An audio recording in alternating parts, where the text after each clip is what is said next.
الرحيم إن الحمد لله نحمده ونستعينه ونستغفره ونعوذ بالله من شرور أنفسنا ومن سيئات أعمالنا من يهده الله فلا مضل له ومن يضلل فلا هادي له وأشهد أن لا إله إلا الله وحده لا شريك له وأشهد أن محمدا عبده ورسوله صلوات الله وسلام ربي عليه وعلى آله وأصحابه والتابعين لهم بإحسان إلى يوم الدين. أما بعد فإن أحسن الحديث كتاب الله وخير الهدي هدي محمد صلى الله عليه وسلم وشر الأمور محدثاتها وكل محدثة بدعة وكل بدعة ضلالة وكل ضلالة في النار. معاشر المسلمين والسلام عليكم ورحمة الله وبركاته. ìdúpẹ́ fún ọba Allah subhanahu wa ta'ala, ọba alágbára jùlọ, ọba finimana, ọba tó jẹ́ pé òfin tó lúwa ọba alikiola òun ò ní àbàwọ́n. ẹ̀sìn ọlọ́run ọba tó lúwa ní gbé fún wa òun ni ẹ̀sìn Islam, ẹ̀sìn tó jẹ́ pé gbogbo nǹkan pátá olúwa mi sí kí ni ló ṣàlàyé síbẹ̀. ní tí ó wúlò fún alẹ́ ọmọ yìí tí ó wúlò fún ọmọ ènìyàn àti gbogbo ẹ̀dá pátá olúwa mi ṣàlàyé ẹ̀. ilé ilẹ̀ máa ṣe, ilé ilẹ̀ máa ṣe, tẹ́fì rí yọnú mi ọlọ́run ọba. bẹ́ẹ̀ bá sí ilé yìí ẹ̀rí bínú mi ọlọ́run ọba, ẹ jìnà sí. ní tí ó ní wá láyé yìí ọlọ́run wá kí wá lákèsí sí nínú Islam, ẹ jìnà sí o. èyí tí ó sì wá láǹfààní olúwa ni ẹ máa ṣe. ló fi jẹ́ pé àwọn afẹ́sìn ní gbogbo àsìkò ní gbogbo ààyè kò sí ìdájọ́ kankan tí wọ́n ní, kò sí ṣẹlẹ̀ kan tí ó ṣẹlẹ̀ àyàfi kí wọ́n rí ìdájọ́ ọlọ́run ọba fún. na ìṣẹ̀lẹ̀ wá ṣẹlẹ̀ sọ́mí ènìyàn láyé bíbà yìí kò wá sí ìdájọ́ irọ́ o, kò sí. àwọn àfẹ́sìn wọ́n rí ìdájọ́ ọlọ́run ọba fún, nítorí pé Islam salihu li kulli zaman, ẹ̀sìn tó wúlò fún gbogbo àsìkò ni, wa li kulli makan, tó sì wúlò fún gbogbo ayé ni, wa li kulli insan, tó sì wúlò fún gbogbo ọmọ èèyàn pátá ni. nínú nǹkan tí máa ń ṣẹlẹ̀ sọ́mí ènìyàn òun náà ni ìntànpè ní haidọ̀, àbá tún pè ní àti ìta ń pè ní istihadọ̀ àti ìta ń pè ní nifas. eléyìí máa ń ṣẹlẹ̀ sí ọmọ ènìyàn láwọn tó bá jẹ́ obìnrin. irú ìṣẹ̀lẹ̀ báyìí Islam ò fojú kékeré kò fi mú. Olúwa mi sọ nípa ẹ̀ dáadáa ijmalan nínú Qur'an. yas'alunaka anil mahid qul huwa adha fa'tazilu an-nisaa fil mahid. Olúwa wípé wà nábì, wọ́n padà wá bèèrè lọ́wọ́ rẹ̀ nípa mahid. àwọn afá túmọ̀ rẹ̀ mahid mẹ́yẹ sí ismu zamani ni àbí ismu makan. in tí dì lábáwá nínú mọ́jíza tó lùwà mí fún lábáwá kí sí fún Kùránì náà nìyẹn. yas'alunaka anil mahid, wọ́n bèèrè lọ́wọ́ nábì tàbá ní a tú nípa zaman ní àsìkò gbà tó bí bá ń ṣe haidọ̀. kí ni ìdájọ́ ẹ̀? kí la lè benefiti látàrí ẹ̀? bóò ni ó ṣe máa ṣe sálẹ̀ ta ni bí àwọn kan àwọn Yahudi nù bàbá tí ń ṣe haidọ̀, obìnrin wọn kò lè fi abọ́ wọn jẹun mọ́, bó ti di ìtọ́tí yẹn nù. obìnrin wọn kò lè sùn lérí bẹ́ẹ̀dì wọn mọ́, ó ti di ìdọ̀tí nù. wọ́n lọ wáyé kan tí wọ́n nìkan náà máa sùn ní o. kọ́dà wá pé ìyàwó ẹ̀ ní, kọ́dà wá jẹ́ pọ́mọ ẹ̀ ní, kọ́dà wá jẹ́ bí kí ni yẹ́ ẹ̀ ní. lásìkò àìdọ̀ wọ́n yẹra fún wọn lé ní. àbádọ́ eré àbóyá pálọ̀ náà máa sùn wọn ní sùn yàrá mọ́, àbí ọ̀dẹ̀dẹ̀ tí ẹ̀ òun ṣe tí títà ni àwọn ìyàwó wọn bá ń ṣe àìdọ̀ nù. àwọn kan sì ré àwọn nàṣàrà nù àtàìdọ̀ àti òṣèkéle ga o, wọ́n mọ̀ kù láòsó ni òsìkà tó ṣe kan. wọ́n bẹ́ẹ̀ gẹ́tì mi yas'alunaka anil mahid, nígbà tó wọ́n bá ń ṣe àìdọ̀ kí ló tọ́ tó yẹ kó bí ń ṣe. ẹ̀wọ́n mi Olúwa mi ṣàlàyé ẹ̀ fánàbà Muhammad sallallahu alaihi wasallam. àwọn kan ní yas'alunaka anil mahid, wọ́n bèèrè lọ́wọ́ Ànábì anil mahidi nípa yìí tó bí ti ń ṣe àìdọ̀ yẹn ojú ara ẹ̀. sáàlì láti máa kò pẹ̀lú ẹ̀. qul huwa adha, ayẹyẹ àtàsìkò àti bá ń sa ẹ̀dọ̀ náà wúwa àgbà ayẹ́dọ̀ tí ń jáde wọn ẹ̀gbin ni o, ẹ̀gbin ni, ìdọ̀tí ni, kìí ṣe tó mọ́. Bọ́ bá dà sí ìrànlá ọgbọ̀dọ̀ lọ́fọ̀, bọ́ bá wà níbi aṣọ wọn àgbọ̀dọ̀ fi kírun àáfọ̀ náà ní òwọ̀rún. Fa'tazilu an-nisaa fil mahid, ẹ má wà lẹ́sùn obìnrin nígbà tí máa ń sa ẹ̀dọ̀ lọ,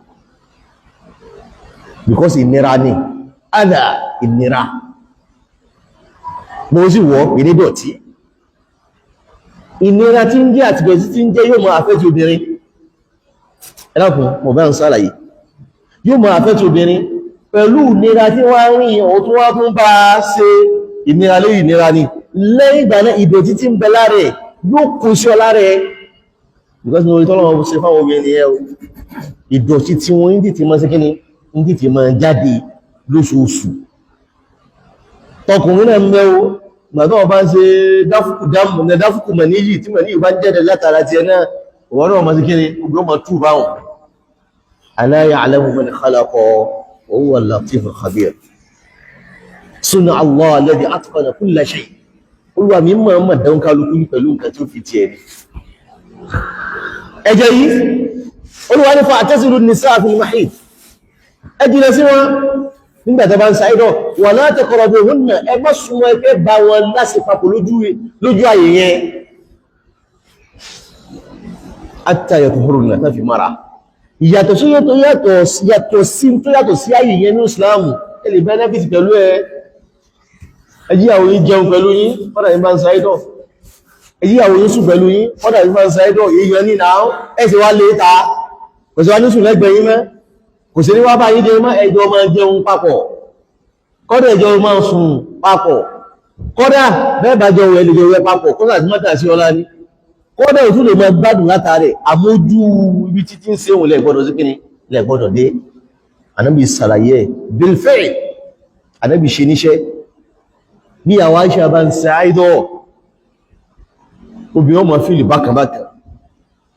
ẹ̀wọ́n mi ọmọ fíìlì bákanbákan, because òórùn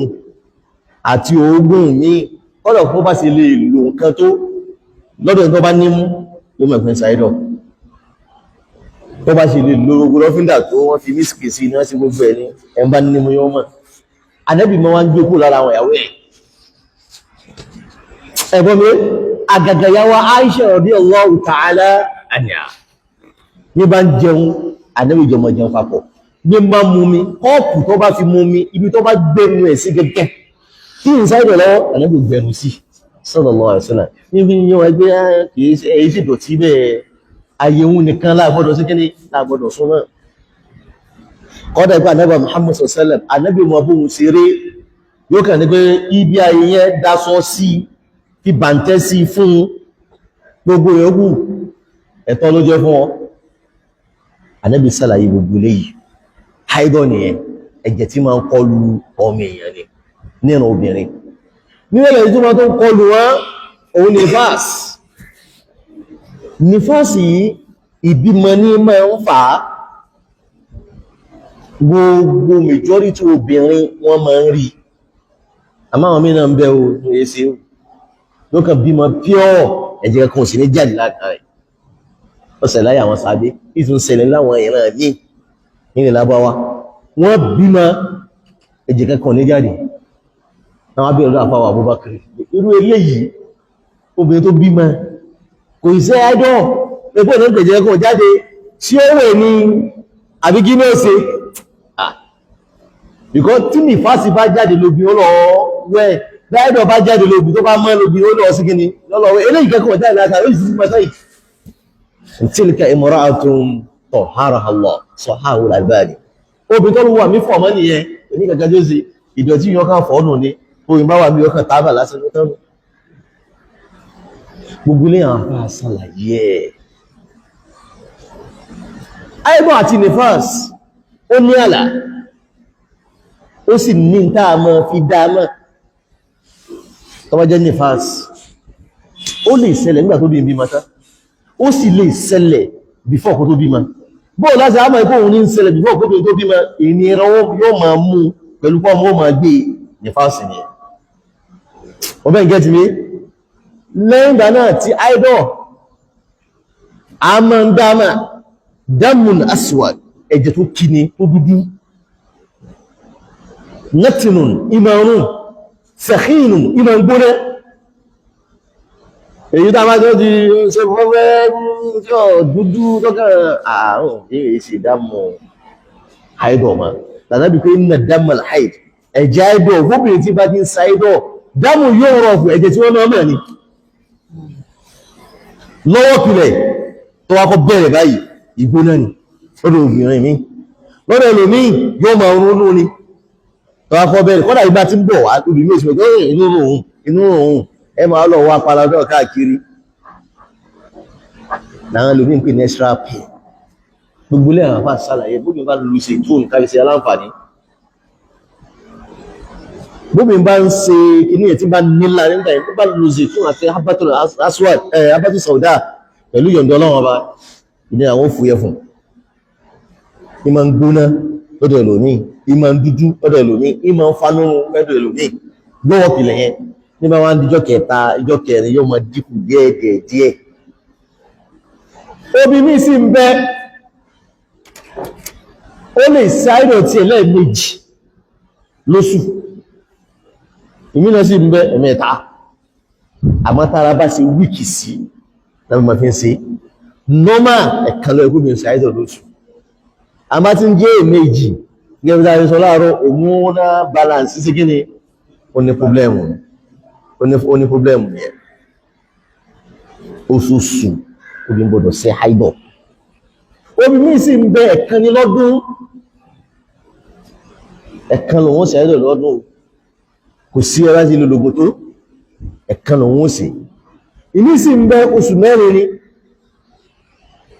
dámù haidọ̀ yìí òun ní àpẹẹrẹ táà fi máa mọ́ ẹ̀kọ́ ọmọ ti bàlágà ẹwọ tọ́lọ́ tí Islam tó gbé wá tó bí bá ti ń ṣe haidọ̀ àlá ti bàlágà ọgbọ̀dọ̀ máa borí ọmọdé máa lókè máa ẹgbọ́n mi ẹgbọ́dọ̀ sí òpinya láàrin rẹ̀ àtàwọn ẹlẹgbẹ́ rẹ̀ yálà ọjọ́kùnrin ojóbìnrin ni wọ́n àgbọ́dọ̀ máa sún díbẹ́ẹ̀dì kan náà mà láàrin olóbìn sóbìnrin yọ́ ẹwọ ẹni tí ẹ lọ́tọ̀ ẹni tí lè náà lọ́tọ̀ láwùsẹ́ ń gẹ́ ti àlàyé yìí ó sì lè ti lọ lé ọkọ èèyàn aládà ọ̀tọ̀ àmúti ẹ̀ntáìkì tó lè sí kíni ó lè lọ lé ọkọ kìí ṣe kó mi máa pín tí ó tó bàlágà ọmọdún mẹ́sàn-án ní ìbàjíṣẹ́ àìdọ̀ rẹ̀ èyí wá dìpẹ́ndì lérí ààyè àmẹ́sàn pẹ̀ wá ààyè tí bá ń gbóná àwọn ọmọbìnrin ti máa ṣọ́ because ó gbóná àìdọ̀ sí kí lòun náà ẹ̀dá mi lọ́rùn kí lòun náà gbígbóná rí yóò ti máa jáde ló fi jẹ́ pé nílẹ̀ lábáwá àwọn ọmọ obìnrin bẹ̀ bí ọmọ ọdún mẹ́sàn-án bá ti kọ́kọ́ ọdún mẹ́sàn-án báyìí yóò sì àìdọ̀ ní ọmọ ilẹ̀ lábáwá o tí ń gbílẹ̀ lábáwá o ọdún mẹ́sàn-án yóò sì àìdọ̀ ní ọmọ kan bẹ̀ járuwa ní Abu Shihab àjọ ma ń gbé abúgbọ̀ ní pé Abu Suhaib Shihab ló kẹ́ níbọ̀ mi ni àjọ ma ń gbé papọ̀ láì súnẹ́tì gbogbo wa ọwá ní ọmọ kan ń pè ní ṣèmá ọmọ òun gbàtán bí o mọ́sá gbọ́njú mọ̀ kò jù ọdún mẹ́ta lọ sí mẹ́rin àwọn gbàjọ́ padà yá ọmọ kan di ọmọdún mẹ́sàn-án bàbá gun òfúra ìwòkò ní borí ìlànà bí ikọ̀ mékè náà sí ní gbogbo wọn bí mọ́ ọba ti ilé ipé tí ń sáré ọ̀bá yìí ọgbọ̀dọ̀ mọ́ sí kíni ọgbọ̀dọ̀ mọ́ bójú ni aládàá Saudi nìyẹn tó sì fẹ́ sí mọ́ the moment bá ti ń sáídọ̀ gba nìkan dàrẹ́tì mo kàn rọ́mọ òun gbọ́ òun ni tí mo ṣe wá rọ́mọ òun pẹ̀lú àwọn alámọ̀ mi ìtàkùn mọ́ fi dápọ̀ mọ́ ti bàlágà because obìnrin lè mọ́ kàkújọ́ mi àmọ́ bàbá gbọdọ̀ mọ́ lágbọ́ yìí tó fi mà ó ṣe rọ́mọ yẹn báyìí dé tó sì wù mí mo kàn sọ́wọ́n bàbá rẹ̀ ní ti bàlágà o wọ́n ló bàlágà bò lóbi ọ̀dọ̀ ìyá rẹ̀ tọ́mọ yìí ṣe wò yìí o tó ń ṣe yìí ọ̀ṣẹ̀ ṣe mọ́ tó wọ́n máa borí ó sì lọ bẹ̀rẹ̀ lọ́yà rẹ̀ ó jọ ti ìsìn sẹ́dọ̀ ọdún oṣù náà ló bẹ̀rẹ̀ ìyá ìlú sọ fún mẹ́rin ọmọ ìyẹn bá sì rí ojú náà sì rù lọ ojú náà sì rù lọ nígbà tá a wà ní Saudi náà ó sì ń pé bí ọmọ ọdún mẹ́sàn-án àbí ọdún mélòó ọdún mẹ́sàn-án àtúwáyé báyìí jí sáyẹ́dọ̀ tẹwàá sí rí bá àrùn obìnrin ti dé láàrẹ̀ nítorí ní ilẹ̀ bí tí bá ń gbóná wọ́n ti máa ń ṣe idol bẹ́ẹ̀ bá wà àwọn tí wọ́n ń gbé nọ́ọ̀tì wọ́n ti ti máa ń bà lágàgà wá tá ń gbé west ní báyìí lọ bẹ́ẹ̀ bá sì wà àwọn ọmọ ìlú èbó àwọn máa ń pẹ́ bàlágà àwọn àbá tó ń gbé gbogbo òtútù mú wọn àtẹ́tọ́ lórí tá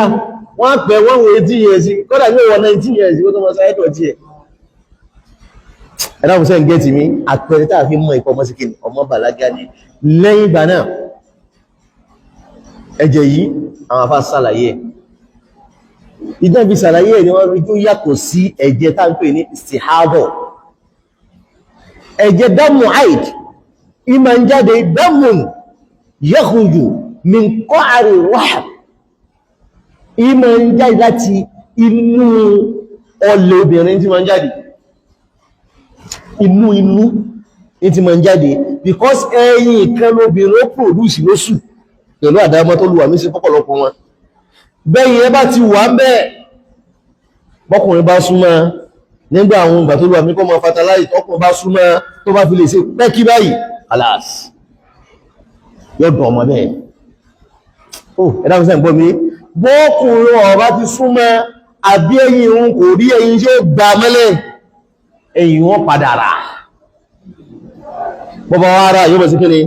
yóò mọ̀ jáde yóò mọ̀ jí ọlọ́sẹ̀ dáadáa fún Ibn Qudam ọ̀sálà ìwé lè tó lù àmì ṣiṣẹ́ nìyẹn inú obìnrin gẹ́gẹ́ wọ́n ti jáde ló fi jẹ́ ipò ọ̀pọ̀lọpọ̀ obìnrin tó bá lóyún ẹwọ́ bí kò ní sáyẹ́dọ̀ ọ̀mà ọ̀pọ̀lọpọ̀ obìnrin tó bá ní oyún kò ní lé kíni kò ní sáyẹ́dọ̀ ọ̀mà èyí tó bá wá lóyún tó wá ń sáyẹ́dọ̀ ńkọ́ àwọn fọ́wá sí apá ń bẹ́ẹ̀ àrùn kí ní kò lè possible ẹ̀jẹ̀ àrùn náà ni dámù fasad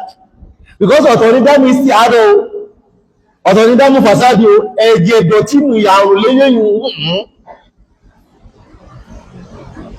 ọmọ ìgẹ́ ti ní báwọn ní ìsìn àwọn afá kan lọ agbẹ́rẹ́ ọ̀hún agbára obìnrin máa jura wọn lọ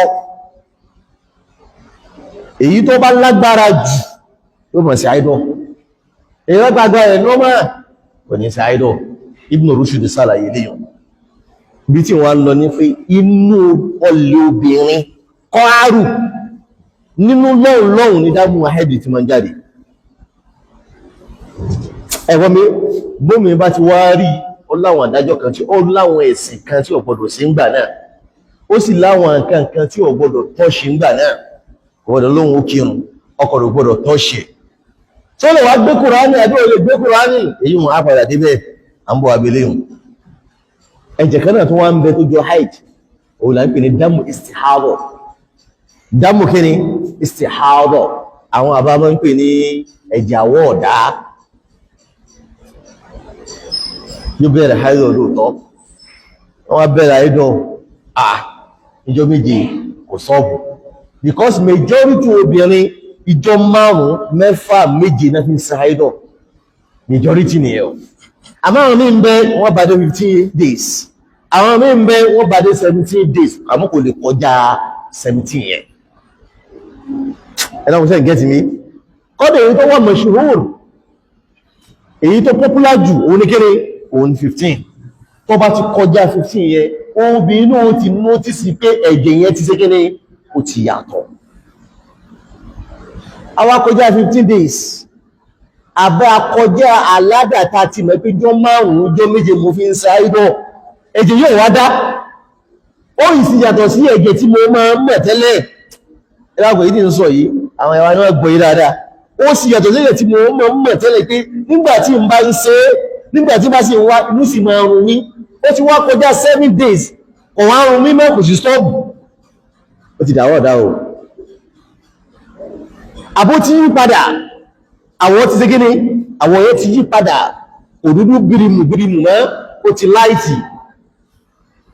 yíò ti dé sí ààbò yíò náà ní ìdájọ́ ẹ̀jẹ̀ àwọ̀ ọ̀dá yẹn òun máa ń jáde min adìnà rahim ìta ohun ìta olè ohun ní ti máa ń jáde ìta ohun òun ẹsẹ̀nú ẹ̀bọ́n mi bó ní ń pè pipe kan eric àbí kí lẹ́ ń pè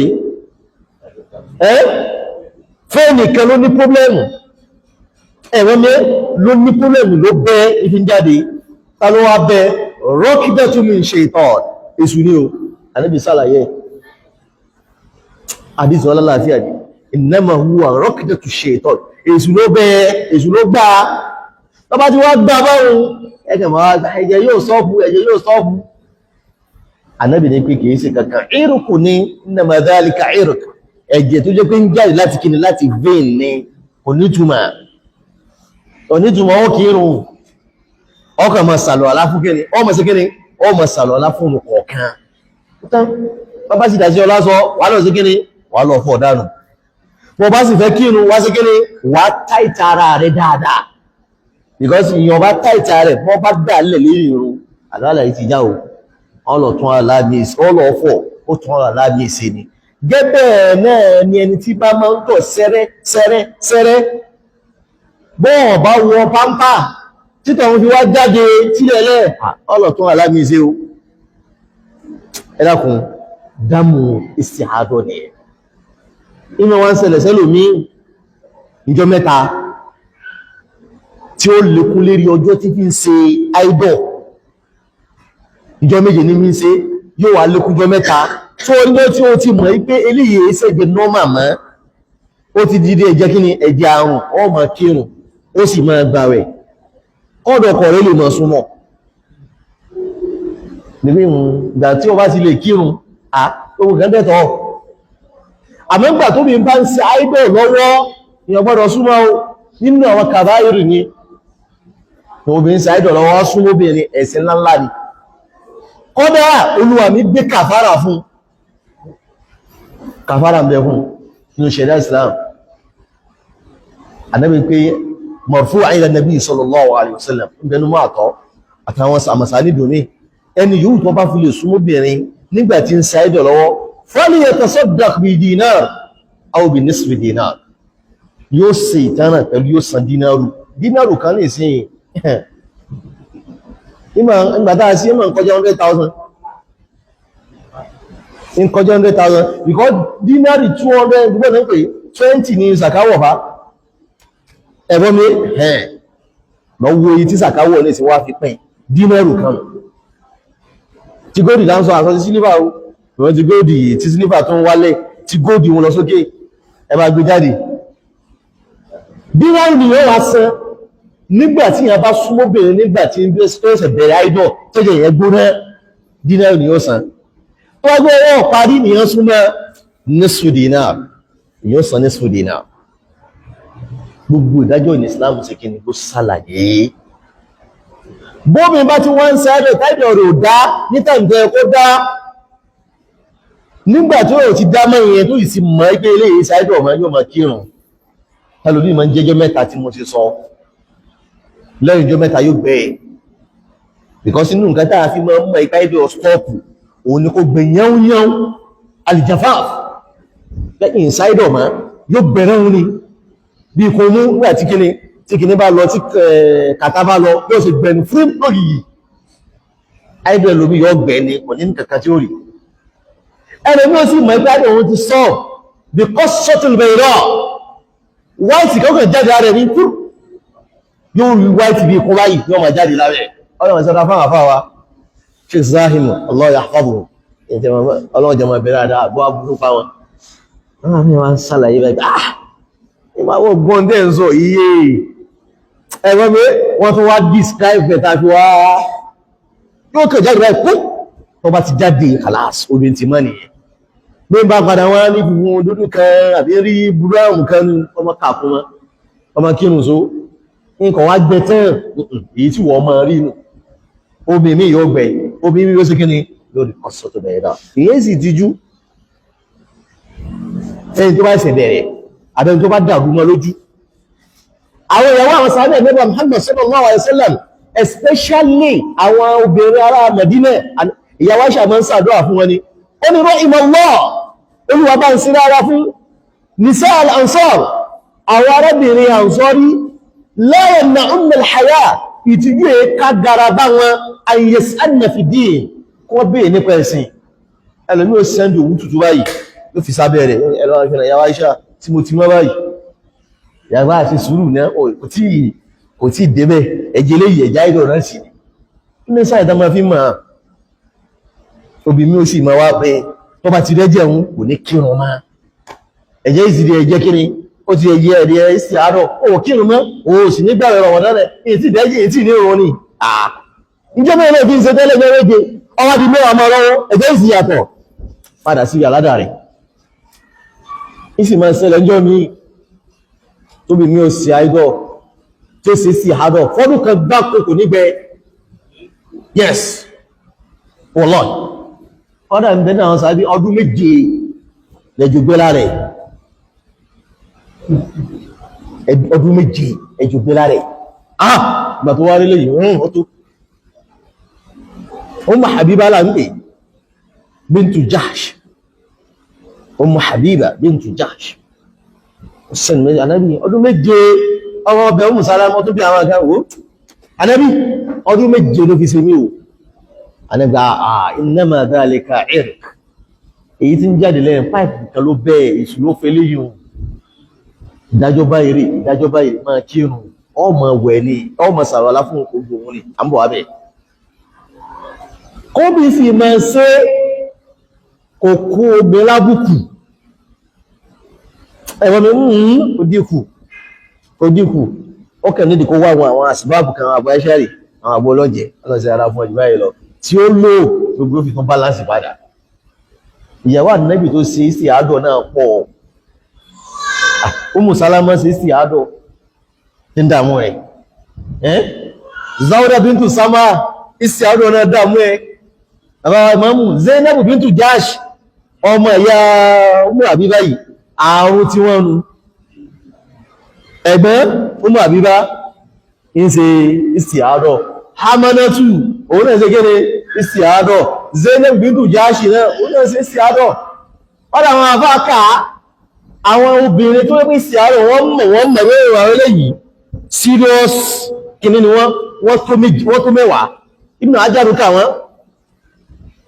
Asma bintu Umais ìyàwó Abubakar wọ́n náà ṣe Ummu Habiba yìí ìyàwó Abdurrahman ibn Auf ni àwọn ẹni ọlọ́wọ́ ọba yìí wọ́n sọ pé kíkà má ṣe àwọn ìyàwó wọn ìgbé ìsàlébù wọ́n sì mọ́nẹ́jì wọn náà mọ́nẹ́jì rẹ̀ tí bá ń ṣe bẹ́ẹ̀ ni wọ́n sì bímọ alhamdulillah rabbil alamin àwọn wọn Ummu Habiba bímọ Asma bintu Umais bímọ fáwọn Abubakar nígbà táwọn sáájì gbẹ̀yìn ẹ̀wọ́n mi nítorí náà gbogbo kí àwọn afá sàlàyé bá àbá so léyìí kò ní títí clear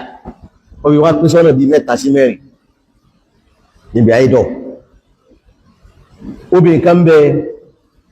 à ń pè ní mubtadi'a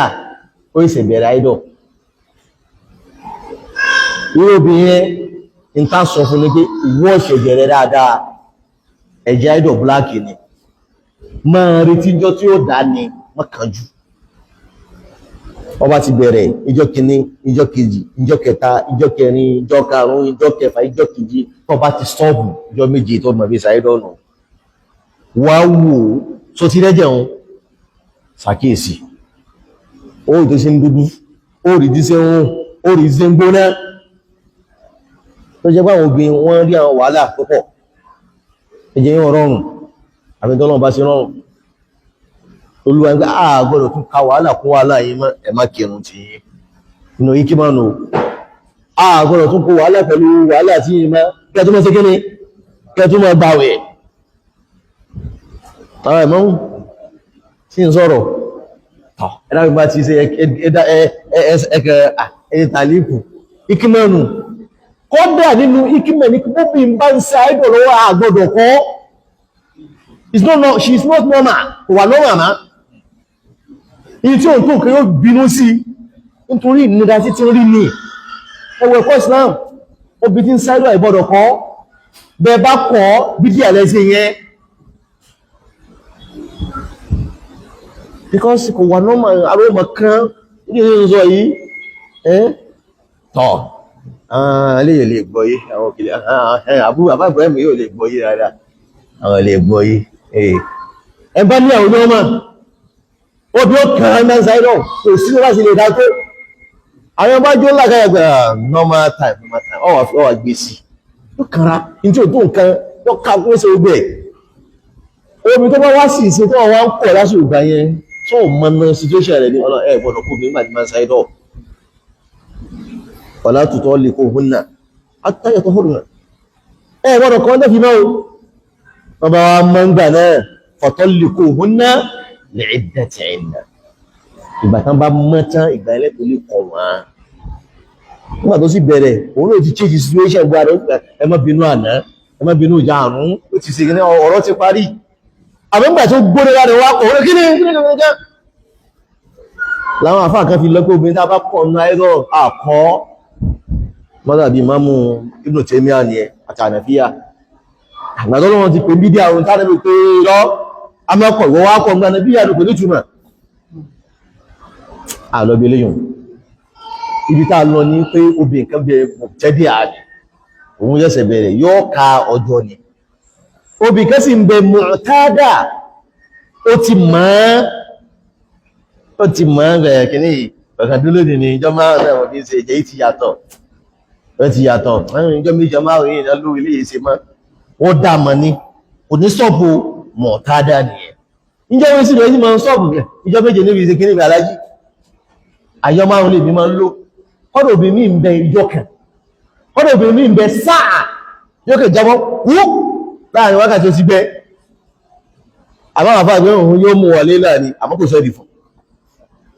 nọ́tọ́tún wáhìdà ó lè jẹ́ dáàmà àìdì lẹ́yìn ìgbà ní yóò sì gbẹ́ ẹ̀dáhùn sí sẹ́ntẹ̀lé ni èyí wọn là ń pè ní kíni mu'tada arábìnrin kan sì ń bẹ mutamayyiza òun lè dáàmà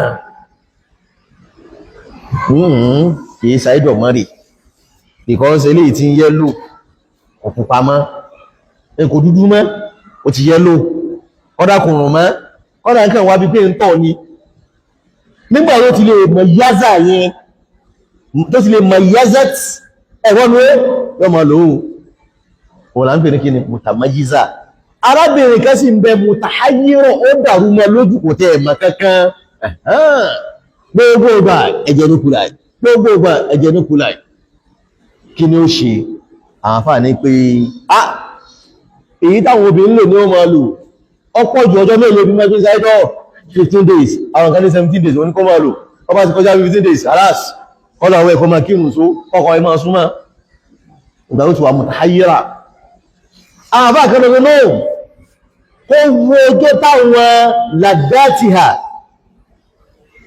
làdátùhà àwọn èèyàn rẹ̀ lóbìnrin ọmọ ìyẹ́ àbúrò bàbẹ́ ogun tí wọ́n máa fi sáìbọ̀ lé wọn ilé bàbẹ́ ẹ̀bọ́n mi oníkó sí kíni oníkólò sókí nípa kíni nípa ẹ̀jẹ̀ tí ń jáde látara àwọn obìnrin yẹn falyatafaddal qari'una mahjura alhamdulillah salatu wassalamu ala rasulillah wa ala alihi wa sahbihi wa mawala. قال المعلف رحمه الله تعالى باب ذكر الاغتسال من الحيض. قال أخبرنا عمران بن يزيد قال حدثنا إسماعيل بن عبد الله العدوي قال حدثنا أوساعي قال حدثنا يايا بن سعيد قال حدثنا هشام بن عروة عن عروة عن فاطمة بنت قيس بنت عبد أسد وليس أنها أتت النبي صلى الله عليه وسلم فذكرت أنها تستحاب فزعمت أنه قال لها إنما ذلك عرض فإذا قبلت الحيض فدعي الصلاة وإذا أدبرت فاغسلي عنك دمي ثم صلي. الله تدعو إمران بن يزيد حدثنا إسماعيل بن عبد الله العدوي حدثنا أوزاعي عبد الرحمن بن عمرو ثقة ثبت إمام حافظ. حدثنا يحيى بن سعيد القطاني حدثنا هشام بن عروة عن فاطمة بنت قيس لا ترى فاطمة وما قيس فاطمة وما قيس تانسوي فاطمة قيس ميجي نمبي يا نبي محمد صلى الله عليه وسلم أمي تانسوي فاطمة بنت أبي حبيش بنت ماذا أبي حبيش هوني يقول فاطمة قيس كان بي طلعوا بعد النبي صلى الله عليه وسلم يقول Abu Jaham tó sí ohun gbọ́n fẹ́ fún ẹ̀gbọ́n mi ìgbà kọ́kọ́ tí ẹ kọ́ lẹ́ẹ̀mẹ́ta Àbújá mú lóun fẹ́ fíhun Muawiya lóun fẹ́ fíhun ìwọ ní kí n fẹ́ ànábì nígbà tọ́kọ mi ti kọ̀ mí lẹ́ẹ̀mẹ́ta yìí ànábì ní pé má fẹ́ lágbájá ní ma ná ìyàwó má fẹ́ lágbájá kò ló tó fi tọ́ náà fẹ́ ta ni àǹkíhi mada Usama èkéésù òun lélẹ́yìí Fatima bintu Qais náà lòun àmì lẹ́yìn Fatima bintu Abi Hubaysh tí orúkọ bàbá rẹ̀ ń jẹ́ kí ni Qais wọ́n tó wá fẹ́ sàlàyé ẹ̀ min Bani Asad Quraysh ìdílé Bani Asad ọmọ Qurayshi because àwọn Bani Asad jẹ́ ọ̀tọ́ pọ̀ tàwọn Qurayshi ni bóòlẹ́ ń pè yí Asadu bun Abdul Uzza so jẹ́ ní sí bun Qusay al-Qurashi Asadu mi ń bẹ Asadu bun Nizar Asadu mi ń bẹ Bani Asadu mi ń bẹ Asadu bun mada bun Mukadir asapọ̀dé àmọ́ Bani Asad táwọn sọ yìí àwọn Qurayshi ni anna atati nabiyya wa ba nabi ni fadakarat o wá sọ pé anna atustahat ó ní anabi e judalara mi wọ́n ní tustahat wọ́n sọ pé tastahid tó wáyé pé obìnrin sahaido ni wọ́n ní pé tahidu obìnrin sahaido because àmọ́ tí ń fà á inú oyún gẹ́gẹ́ ló ṣe kíni lọ ti jáde obìnrin sì gbọdọ̀ ṣe ní kíni lóṣù bí ó bá lóyún wọ́n ṣe ìdọ́fà rẹ̀ sí ma'lum mabniyun li ma'lum àmọ́ nígbà tó jẹ́ pé kìí ṣe obìnrin kìí ṣe ń ta mọ́mọ́ ìwọ̀n jáde búni àríkíni li majhul annaha tusahab èjì dára rẹ̀ vaza'amet ọwọ́ sọ za'ama ń bẹ̀ bí mánà kíni qalat akhbarat annaha qala laha annahu qala laha ó ní pé ànábì sọ fún innama dhalika irqun ẹ̀jẹ̀ kíni ẹ̀jẹ̀ kan tó jáde láti vein ní látara kásán tí ń gbẹ́jẹ̀ lọ ní kìí ṣe ẹ̀jẹ̀ àìdọ̀ kásán yẹn ló bẹ́ lẹ́jẹ́ sí kíni ìdí fi ń jáde fa idha aqbalatil haida tí orí táìdọ̀ rẹ bá ti wá bọ́ tó ń ṣe àìdọ̀ fàdá ìsọ́lá mọ́kínú ààyè sí wọ́n kírun lọ́wọ́ lè jẹ́ wọ́n dé ọgbọ́dọ̀ parí ìrun bí yàn bá parí ìrun lérí àìdọ̀ min kabā'ir kọ́dà mọ́sàbí ìyàwó Aisha ẹgbà sílẹ̀ ti dìgẹ̀ rí ẹgbà bá fi lè kírun pẹ̀lú àìdọ̀ abófi kírun pẹ̀lú pé kò lálù àlá tó sì mẹ́kún wọ̀ lálù àlá ẹ̀wọ́n mi wọ́n fi kírun lọ bẹ́ẹ̀ ìwà kabā'ir fa idha aqbalatil haida táìdọ̀ rẹ bá dé fada'i salata gbẹ̀rùn kalẹ̀ mọ́kíná wa idha adbarat táìdọ̀ bá ti wá lọ táìdọ̀ bá ti lọ báyìí tó jẹ́ pé ẹ̀jẹ̀ ní ìlọ wá ń rí gẹ́yà eléyìí òdúdú mọ́ eléyìí òkì mọ́ eléyìí oòrùn mọ́ ọwọ́ mi fagsili ankidam fọ̀jẹ̀ yẹnu jẹ́ onítùmọ̀ fọ́ọ̀kù lára rẹ̀ fọ́ọ̀kù bí aṣọ rẹ̀ thumma salli lẹ́yìn ìdáni máa sí kí ni máa kírun ní tàbí Muhammad sallallahu alaihi wasallam tó sọ fún arábìnrin ló fi jẹ́ pé ọ̀rọ̀ ẹ̀sìn ìyàn gbọ́dọ̀ ti jú láláì má béèrè nípa ẹ̀ ma bá sì bẹ̀rẹ̀ ọwọ́ àfá ẹ̀gbọ́n mi yé káfà sí kíni ọdáhùn bóbin bá lójú ti bá ojú tí òun ni wọ́n lè bèèrè lọ́dọ̀ ìyàwó àfá ẹgbà bẹ̀rẹ̀ ọdọ̀ àwọn àfá yìí because ànábì fáwọn obìnrin láyé láti kẹmọ bèèrè question ọdọ̀ ìyàwó Aisha nípa nǹkan mí ti máa sí kíni tí máa ti wọ́n lójú àwọn kí yẹn wá dákẹ́ àkọ́bá mú náà. قال أخبرنا عزام بن عمار قال حدثنا سالم بن هاشم قال حدثنا أوساعي عن سوري عن عروة عن عائشة رضي الله عنها قالت قال رسول الله صلى الله عليه وسلم إذا أقبلت الحيضة فاتركي الصلاة وإذا أدبرت فاغتسلي. أنا أقول لا تضع هشام بن عمار هشام عمار هشام عمار náà fa aládìsí sọ̀dúkù ni àmọ́ ń gbàtàfà yìí tí wọ́n dàgbà àwọn mistake ìṣẹ̀lẹ̀ sí wọn mistake tó yìí ṣẹlẹ̀ sí wọn wọ́n ń pè kíní kan ní talqin àwọn afá aládìsí wọn fi tẹ́sì ẹ̀ àdìsí tí yẹn máa ń sọ tẹ́lẹ̀ àwọn tẹ́sì ẹ̀ wọ́n dàrú mẹ́rin lójú ẹlẹ́gbọ́rọ̀ yìí látọ̀dọ̀ Abu Hasan látọ̀dọ̀ àwọn ẹsẹ̀ látọ̀dọ̀ àwọn Magaji látọ̀dọ̀ Imam tí ẹni wọ́n sì máa ń sọ̀rọ̀ láti ọjọ́ yìí náà àwọn àsọ pé ẹlẹ́gbọ́rọ̀ yìí látọ̀dọ̀ Abu Hasan látọ̀dọ̀ bàbá gáàsì látọ̀dọ̀ bàbá Magaji látọ̀dọ̀ Imam síbẹ̀ ni bẹ́ẹ̀ ni wọ́n bá ti sọ̀rọ̀ yẹn ó ti jábọ̀ nù òun náà ń pè ní talqin tí wọ́n bá ti lè correct rẹ̀ talqin wọ́n ni lukina fatalaqqana talqin náà máa ń pè wọ́n fi tẹ́sì ẹ̀ òun ò sí mẹ́fọ́n tẹ́sì òun lukina fatalaqqana wọ́n gbọ́rọ̀ sí lẹ́nu òun náà yìí sọ̀pọ̀tì ẹ̀ bẹ́ẹ̀ irú ẹni yẹn agbọ́dọ̀ doubt àdìsí ẹ̀ bìkan tó bá pẹ́ àdìsí yẹn dá lójú ẹ̀rọ mi yóò correct kí ni yóò correct mistake yẹn ẹ̀ tí get me ọ̀rọ̀ tẹ́lẹ̀ sọ fún wa yìí ẹni bàbá ìmọ̀mù ló sọ tẹ̀sí ń sọ́nù ọ̀rọ̀ tẹ́lẹ̀ sọ fún wa yìí ẹni pé àwọn professor Ládùúsì ló sọ síbẹ̀ ni bẹ́ẹ̀ ni ẹ̀mọ́ tẹ́ ń sọ ẹ̀yin lẹ sọ fún wa ní bí ọ̀sẹ̀ mẹ́ta ẹni ìmọ̀mù àwọn agbésí lẹ́nu pé professor Ládùúsì ẹ̀fún wa níbẹ̀ ni ẹgbàdì sọ sẹ́gbẹ̀ kan ẹni tó bá mọ̀ tí ń sọ fún wa wọ́n yẹ kó kọ̀ lẹ́sẹ̀ pé ìsìnbá mo ti kí ni mo ti wí àwọn afẹ́ kan tó lè ṣẹlẹ̀ kó jẹ́ pé kò òun ò tẹ́ ọ̀rọ̀ tẹ́ ń sọ gẹ́gẹ́ ló mátà sí kìí sàwọn tó gbọ́ ọ̀dọ̀ rẹ̀ wọ́n gbé ṣẹlẹ̀ lẹ́ẹ̀kan lẹ́ẹ̀mejì áfò àmọ́ bá ti di lé mẹ́lẹ́ mọ́ agbọ̀dọ̀ tó kéde agbọ̀dọ̀ gbádìí ẹsẹ̀ ẹsẹ̀gbẹ́ kan òun náà ń pè ní talqin inda al-muhaddithin inda ulama al-mustalah al-hadith ọ yàtọ̀ sí talqin nígbà tí yàrá bá ń kú lẹ́yìn yẹn gbọ́dọ̀ kẹ́kẹ́ lọ́dọ̀ àwọn àfáà ni talqin nígbà tí yàrá fẹ́ kú ẹ̀wọ̀n kí la ilaha illallah fún ìrọ̀rùn èyí ò yàtọ̀ irú ẹ̀ náà fẹ́ ṣe fún ìmáàmù gbọ́dọ̀ ń pè yìí ó fẹ́ jọ ní kí Imam Bukhari ọ̀tọ̀ lè yùn tí wọ́n dàbí ìṣùrù mọ́bọ̀ Imam Bukhari lójú wọ́n sì dàrú wọ́n dá ogbó ẹ̀ tẹ́ ti dàdí ìṣùrù wọn látọ̀dọ̀ lágbájá látọ̀dọ̀ wọ́n dàdí sí bí 100 àwọn fún yẹn kọ̀ọ̀kan ní mẹ́wàá mẹ́wàá dàdí sí yẹn rú tó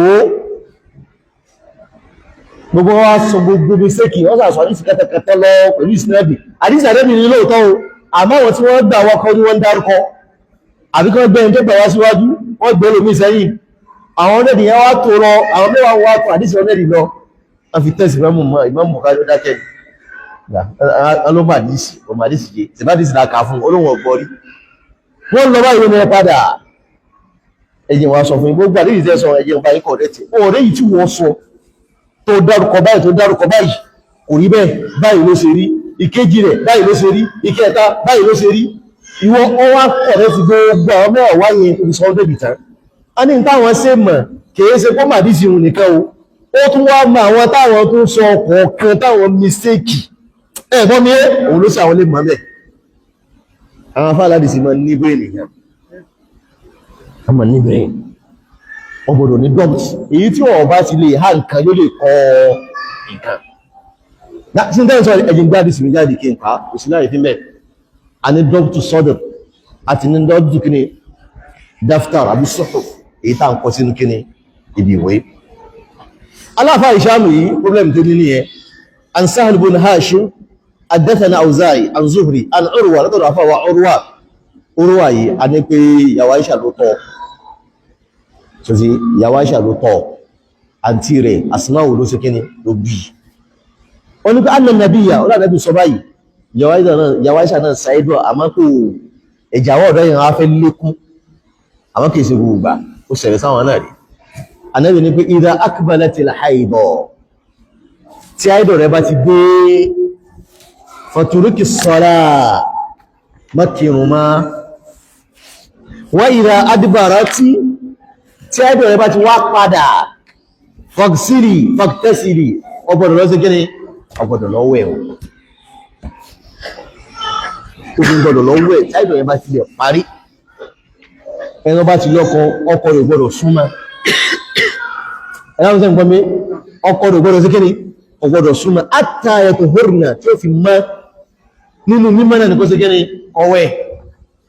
lẹ́yìn ìgbà náà lọ́kọ rẹ̀ tó lè sí kíni lè súnmọ́ bí wọ́n bá sì mọ́ra gbàrà lẹ́yìn àlásàrì ẹ̀wọ́n mi ọlọ́wẹ́ náà ní o fi kí àlásàrì rẹ̀ èyí tí ọwà kí zúrì náà yóò tún wá ká àlásàrì kò sẹ́rì fún àwọn àfáà sọ lóòtọ́ àmọ́ kò sẹ́rì fún ẹ̀gbọ́n mi ìgbé ọba ti mọ́ra ìrú tó síwájú wọ́n wá kí papọ̀ wọ́n wá kí zúrì àtàsì náà papọ̀ ọba mọ́ra ní ṣáyì wọ́n wá kí mọ́gbì papọ̀ mọ́ ṣáyì kò sẹ́fínẹ́sì fún ìrun tó bá láyé nígbà tó mọ́ òun ní ṣe kí ni náà ni ó kí èyí tó ti bọ́ mọ́ lọ́wọ́ kò ní ṣe kí ni kò ní kí gẹ́gẹ́ tí ń gbààwẹ̀ náà ni èyí ma ń ṣẹlẹ̀ sáwọn obìnrin mágáwí kú ṣẹ́jú márùn èyí sì jáde bẹ́ẹ̀ yóò wá dùn ẹlòmí pé ayọ́ ò ìkàkùn náà ni àwọn ní ìkàkùn ó tún sanjọ́ mi ni inú kádàrá náà nù wa an tu'mina bil qadar khayrihi wa sharrihi àbẹ́mẹ̀ bí ò ní gbà láàájẹ́ ní gẹ̀gẹ̀rẹ̀ náà ló kádàrá náà nù tọ́lọ̀ sí kọ́ ti ẹnu oní tọ́lọ̀ fi ṣe ni ó gbà fọ́lọ̀ rẹ̀ ni inú náà ni nígbà tí wọ́n bá ń ṣe rùkú lọ́wọ́ ẹlòmí wà sáyé ìpòkòdà bá wa an tu'mina bil qadar khayrihi wa sharrihi onírìkó sáré ní ma ń ṣẹlẹ̀ sáwọn obìnrin wa idha adbarat tẹ́jẹ̀ bá ti padà fagtasili lọ́sí kí ni lọ wẹ́ láwọn afá fi sàlàyé pé tó bí n bá fẹ́ wẹ́ yóò wẹ́ yẹn bí wẹ́ jẹ́nàbà náà tẹ́sẹ̀ wẹ́ jẹ́nàbà náà ní àmọ́ àwọn ìyàwó Ànábì yóò yé wà tó bí ó sì wẹ̀wẹ́ haidọ̀ pẹ̀lú jẹ́nàbà kankan náà ní o àmọ́ irun orí wọn yàtọ̀ ẹ̀bọ́n mi ìwẹ̀ jẹ́nàbà kò ní ìdìbò ń túnú àmọ́ ìwà haidọ̀ ẹ̀kan ní ní kíni máa fi gbàtọ́ ma túnú sí gbàtọ́ bá ń sa haidọ̀ àbá ti parí haidọ̀ jó mú bí ìmú sí kíni ó wọ ohun ẹ̀rọ àwọn ìyàwó Ànábì kan gbé wá bẹ̀ pé àwọn máa túnú àmọ́ kìí sọ́rọ̀ yẹn o àmúdà púpọ̀ jù náà. قال أخبرنا عمران بن يزيد قال حدثنا إسماعيل بن عبد الله قال حدثنا أوزاعي قال حدثنا الزهري عن عروة وعمرة عن عائشة رضي الله عنها قالت استحضت أم حبيبة بنت جاس 7 سنين فاشتكت ذلك إلى رسول الله صلى الله عليه وسلم فقال يا رسول الله إن آزئي فقال رسول الله قال رسول الله صلى الله عليه وسلم إن هذه ليست بحيضة ولكن هذا عرق فاغتسلي ثم صلي. لا تضعفه وعمران بن يزيد لا تضعفه وإسماعيل بن عبد الله حدثنا أوزاعي عبد الرحمن بن عمرو حدثنا زهري محمد بن ماذا بن شهاب أن يقول لا تضع عروة عمرو عروة وكني وعمرو عروة àìsẹ̀kọ́ ọmọ àǹtítà ni ìyàwó Aisha ni amúrà obìnrin náà lòun náà àmọ́dọ̀ ìyàwó Aisha ló gbé ọmọ yẹn kan náà àwọn àǹsọ́rí ni bonus àwọn kó pè ní Amratu bintu As'ad àwọn kó pè ní Amratu bintu kini bintu Za'ad bun Nazar al-Ansari àmì tó correct ní kini Amratu bintu mara bintu Sa'ad because Sa'ad àti As'ad ọmọ Nizar ni wọ́n ẹ̀wọ̀n mi a máa sáàdù bímọ sáàdù bó ṣe gíní lòun lòun bímọ láyé ọmọ tí ẹ̀ lọ́wọ́ lọ fún ìyàwó Ànábì máa bá ń kọ́ lẹ́kọ̀ọ́ ẹ̀wọ̀n mi nínú àwọn tí wọ́n gba ìmọ̀ ìyàwó Àìṣà jù tẹ́ ẹ̀ gbọ́dọ̀ dáútù wọn àwọn mẹ́ta ni ẹ̀wọ̀n mi àkọ́kọ́ nù wọn ni Urwa ẹ̀kejì wọn ni Qasim yẹn ọmọ ẹgbẹ́ ọmọ Abdurrahman ni bùnà Abubakar ẹ̀kẹta nù wọn ni tani òun ni Amúrà yìí àwọn ọmọ kéwú tó di kọ́ ni ọ̀dọ̀ Amúrà ni ìyàwó Aisha ni Amúrà gbé ló sọ pé àmì Urwa látọ̀dọ̀ Urwa àti Amúrà àwọn méjì náà sọ fún mi ọmọ kéwú ìyàwó Aisha láwọn méjèèjì àni Aisha látọ̀dọ̀ ìyàwó Aisha qalat ìyàwó Aisha sọ báyìí pé ustuhidat Ummu Habiba tó jẹ́ ẹgbẹ́ ìyàwó Ànábì Zainab ó sáyẹ́dọ̀ sab'a sinin ọdún méje pákó ẹjọ́ dálà rẹ̀ ẹjẹ́ ìsànwá ni àwa dàrú mọ́ lójú tí wọ́n ní ma wá kírun ni ìrònú ogó bẹ̀lú mi fashtaka dhalika ila rasulillah ọba pàrọ̀ sọ́dọ̀ ànábì tí ń ṣẹlẹ̀ sí mi rèé ọ̀kọ̀ọ́lá rasulullah ànábì wá ní pé inna hadhihi ọ̀rẹ́ jẹ́ irú ẹjẹ́ léyìí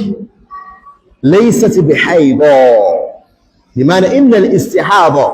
ẹjẹ́ istihada yìí laysat bilhayda kìí ṣe ẹjẹ́ àìdọ̀ tó ní kírun kìí ṣe ẹjẹ́ àìdọ̀ tó ní ṣe kíni tó ní gbààwẹ̀ kìí ṣe ẹjẹ́ àìdọ̀ tí àwọn òrò ní súnmọ́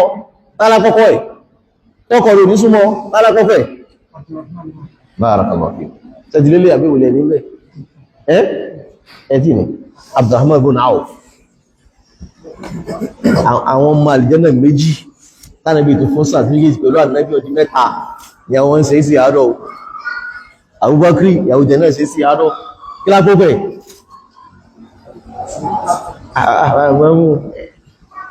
Asma bint Umais náà fashtakat ila Rasulillah ànábì ìgíní ìdá àwọn ọmọ mi lójú ànábì wá fẹ́ fi lọ́kàn balẹ̀ wọ́n ní pé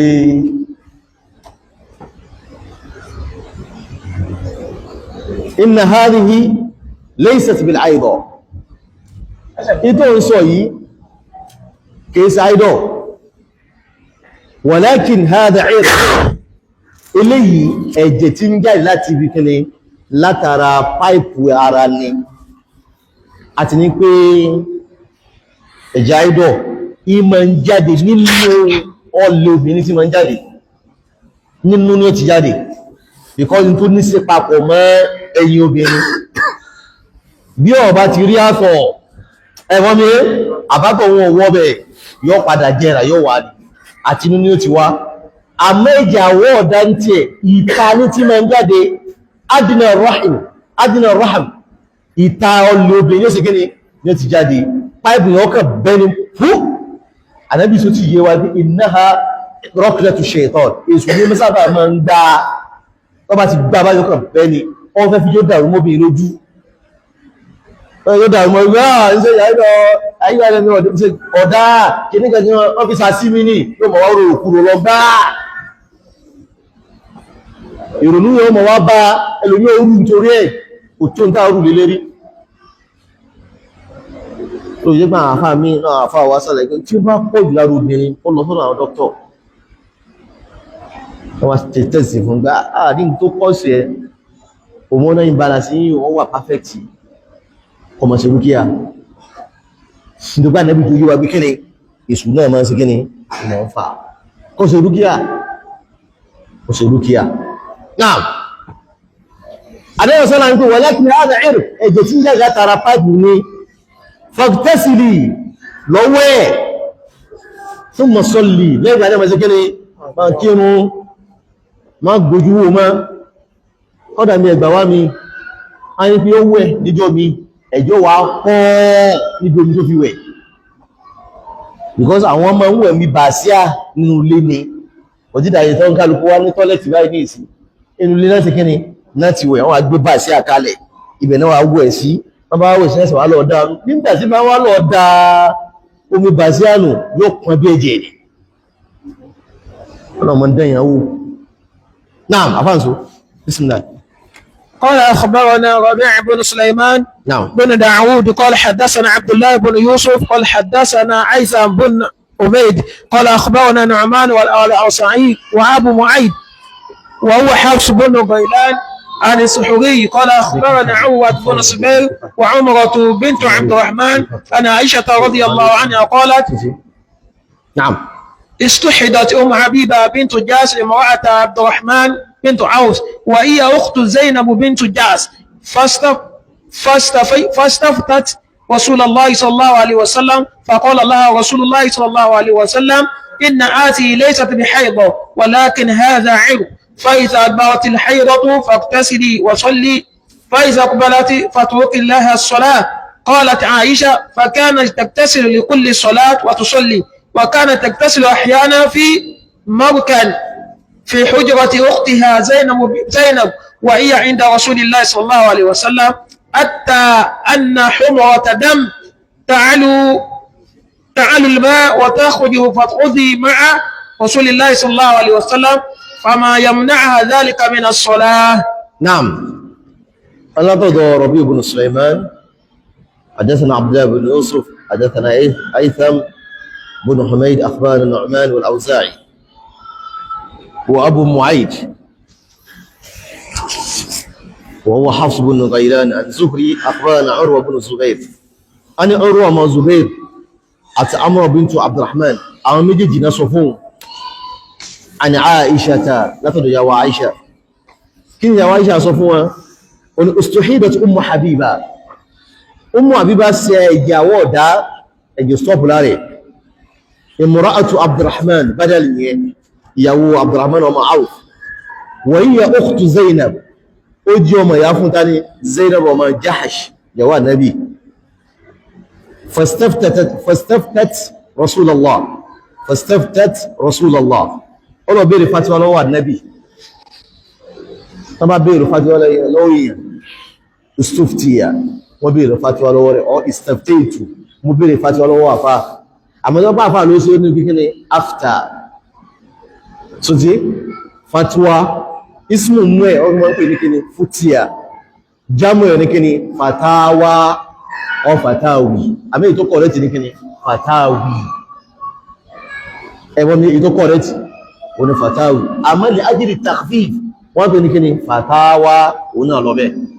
àmọ́ al aslu o baluga mu kini fatawi sigatu muntaha jumhur e won mi masahib masabih mafa'il masajid fatawi ló yẹ kó wá àmọ́ lè ajli takhfif àwọn mí ní pé gini fatawa ó ní istaftat rasulullah ó bèèrè fatawa lọ́wọ́ annabi faqala laha rasulullah annabi wá sọ fún yí pé situation rẹ̀ yìí o inna hadhihi laysat bil haidha kìí ṣe haidọ̀ kẹjẹ má dala rẹ̀ ní gbogbo ìgbà walakin hadha irq ẹ̀jẹ̀ tí ń jáde látara kí ni ẹ̀tọ́ ní problem lára ẹ̀ fa idha adbarat alhaidọ̀ ìwọ̀n náà mọ̀ àìdọ̀ ìjọ tó ọba ti bí kìí ṣàìdọ̀ mọ́ because àìdọ̀ yìí lọ lásán ni wọ́n ń ṣàìdọ̀ àyọ̀ yóò mú ìnira lọ́wọ́ yóò mú ohun lọ́wọ́ ẹ̀bọ́n mi yóò sì mú kọ́lọ̀ lọ́wọ́ ìkanu mẹ́ta ẹ gbọ́dọ̀ ṣẹlẹ̀ kódà àwọn tó jíjó tún máa mẹ́lẹ̀ tó jọ wọn sára ìsídà kó máa rùn ìbìlẹ́wò ìsídà kó bláàkì gbogbo náà gbogbo ìrẹ́hìá ìsídà kó ṣekere kó máa rùn ìsídà kó mákàrà tí ó máa gbá jáde yóò máa ṣekere yóò máa tàyà ìsídà kèfíyà rẹ̀ yóò sàkíyìn yóò lè díẹ̀ báyìí ẹ̀jẹ̀ náà ni àmọ́ ẹlẹ́yẹsẹ̀ ordinary walakin hada irq Ànábì ní pé ẹ̀jẹ̀ tí pipe bẹ́ẹ̀ lè yìí fa idha adbaratil haida táìdọ̀ rẹ bá ti padà faghtasili máa lọ sókèrè máa lọ wẹ̀ wa salli máa kírun àfáà kan wá ní pé gbogbo orun kọ̀ọ̀kan ní ọmọ wẹ̀ fún kí rẹ̀ rí ní Ànábì ní pé lọ wẹ̀ ìrọ̀wù tí àìdọ̀ bá ti parí wà wẹ̀ fún kí ni fáìdọ̀ ni ẹgbẹ̀ kan tó wẹ̀ náà kò sí wẹ̀ ní mẹ́ ìjọ tó wọ́n bá tún fáìdọ̀ tó parí ní ìbílẹ̀ bá dé wá tó parí ó tún gẹ́gẹ́ ni ó tún wẹ̀wẹ̀ mí ni èyí lọ́wọ́ àwọn rẹ̀ lójoojúmọ́ àwọn kí lójoojúmọ́ ní ọmọ rẹ̀ àwọn kí gbogbo òun ní ọmọ rẹ̀ fún ẹgbẹ́ sọ́dẹ̀ ìbò ni gbogbo mi ní olóòlò tán tó mi wá pọ̀ láyé àwọn sáájú bẹ́ẹ̀ ìwẹ̀ kánà ní ọ̀rẹ́ fáìdọ̀ yókù yóò máa sàlọ̀ aláàdì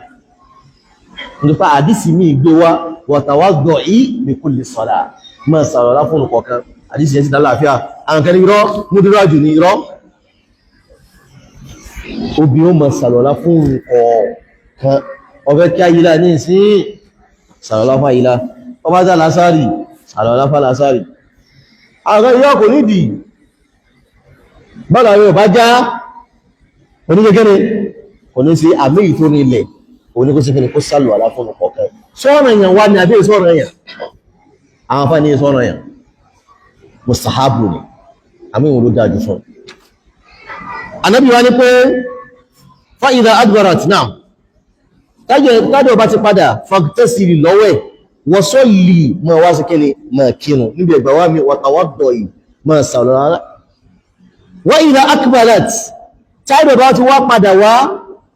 fọ̀tùrúkì ilá as-salat mákìrún tó bá ń sáyédọ̀ o mákìrún tó bá ń sí kíní tó bá ń sáyédọ̀ qalat Aisha ìyàwó Aisha wá ní pé fakanat hamna bọ́ ní pé Ummu Habiba yìí ohun tí ẹ̀ tẹ́sìlò òun ní sí lọ́dọ̀ ààrẹ o yóò ma wá wẹ̀ inda kulli salatin ní gbogbo ìrun kọ̀ọ̀kan yóò ma lọ wẹ̀ wọ́n ti sọ́lì ẹwà wá kírun àmọ́ Ànábì ọ̀pá láṣẹ ẹ̀gbọ́n mi òun ló fìlì ẹ̀bẹ́ ẹ̀jẹ̀ yìí pọ̀ lóòótọ́ ẹ̀jẹ̀ yìí pọ̀ kọ́nà ibi tẹ́jẹ̀ yìí pọ̀ tó pọ̀ tó wa kanat tattasilu ahyanan ọmọ wá sí mọ́sán sódà Ànábì ìgbẹ̀wọ́ wá kírun tẹ́jẹ̀ yìí wá pọ̀ láyé ó yìí ti pọ̀ jù Allahu Akbar ọlọ́mọdéyàwó sí tó sì lè fi dáyàwó ìyàkọ̀ lè sáfún kádàrá o tẹ́yẹ̀ oṣù wá pọ̀ tó yíò wà ní kí má lè padà lọ sílé kí wọ́n lọ wẹ́ àsìkò ìwọ́n bọ̀ mọ́ mi lọ́wọ́ tẹ̀tẹ́sìlò ààrẹ rẹ̀ yóò máa wẹ́ fi mirikan níbi bàṣíà fi hujrati ukhtiha nínú yàrá ọmọ ìyá rẹ̀ tí ń jẹ́ Zainab ibẹ̀ ní ó sì lọ wẹ́ tó bá wá wẹ́ tán wà íyà inda Rasulillah ọmọ ìyá rẹ̀ ìyàwó Ànábì ni hatta inna humrata dam a wà rí ẹ̀jẹ̀ púpọ̀ ẹ̀jẹ̀ látàlùlù máa níbi omi tó fẹ́ lọ dánù àdé omi ẹ̀jẹ̀ tó pọ́n lé lérí wa takhruj tó wà jáde fatusalli ma'a Rasulillah tó wà kí pẹ̀lú Ànábì Muhammad sallallahu alaihi wasallam Ànábì ọ̀pá láṣẹ o àmọ́ òun ló sí kíni òun ló ṣe fama yamna'u dhalika as-salat pípọ̀ ẹ̀jẹ̀ yẹn kò sọ kó má kírun láfi ní kò bí tí ń bá ń ṣe irú nǹkan báyẹn ó gbọdọ̀ sí kíni inú ṣe yóò fi aṣọ sí abẹ́rẹ́ o kẹjẹ yẹn mọ́ jáde sílẹ̀ ẹlẹ́ ní bá ń jáde sílẹ̀ ẹlẹ́ lẹ́yìn ìgbà tó sékéne tó fi sí kò sí láì fi àmọ́ kò sékéne kò fi kankan dí kò ló bá ń tẹ́ kò ló kí n tẹ́ máa ń lò ẹ̀kọ́ mi níwọ̀n ló lọ kírun bẹ́ẹ̀ àwọn aláàrẹ ti já o